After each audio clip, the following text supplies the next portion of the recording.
Several ancient African cultures and traditions have sparked indignation and led to the abandonment of practices that have become obsolete. However, there are rare peoples who appreciate interesting customs, especially if they are pleasant. One of such cultural practices is Okujepesa Omakazenda among the Ovahimba and Ovazemba tribes in northern Namibia. The two nomadic tribes in the Kunene and Pamuzati regions in Namibia are largely isolated from the rest of the country. They have renounced the comforts of modern life, tend to livestock, live off the land, and worship their ancestors. Many still reside in homes made of branches and clay, with men and women not wearing clothes on their chests. The phrase Okujepesa Amukazendu literally translates to offering one's wife to a guest. It is a practice where a man decides to please a friend or esteemed guest by allowing them intimate time with his cherished wife. On that night, the husband must sleep in a different hut, and if there is no other hut or room, he will sleep outside. Such is the custom. Many may think this practice absurd or entirely unjust, but it is essential to always remember that for them it is normal. Boys and girls grow up within these norms, and preserving their culture seems beautiful and natural to them. Women who are willing to spend time with guests will be impressed and displeased by those who refuse to perform this cultural ritual, as it is a true privilege. Understand that one must not upset women.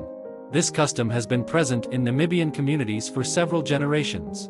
Problems arose when Mr. Kazungirt Jendo proposed amending the Namibian constitution to make the practice legal, presenting a few arguments.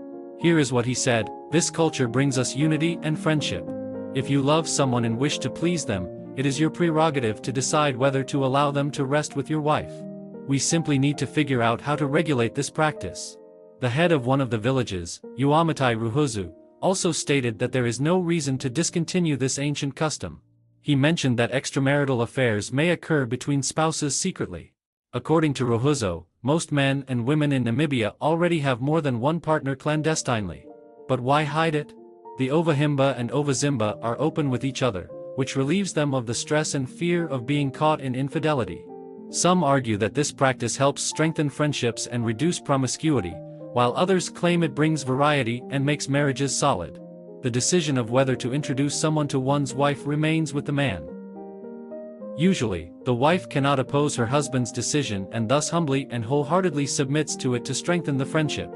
The head of the traditional authority, Achikeoko, Uzaruapi Jara, also vehemently defends the traditional practice, despite the high risk of spreading sexually transmitted diseases. Here is what he said on the matter: "This is a unique traditional custom that eliminates jealousy between both genders and fosters friendship. Therefore, I support its legality, but it is necessary to instill awareness in people to prevent the spread of diseases." Women in these communities often wholeheartedly support the tradition. One of them said, "I did it this year, and I have no problems or guilt. It is good because it is part of our culture. Why should we change it?" These wild customs, however, work in favor of the guests of the Ovahimba and Ovazemba.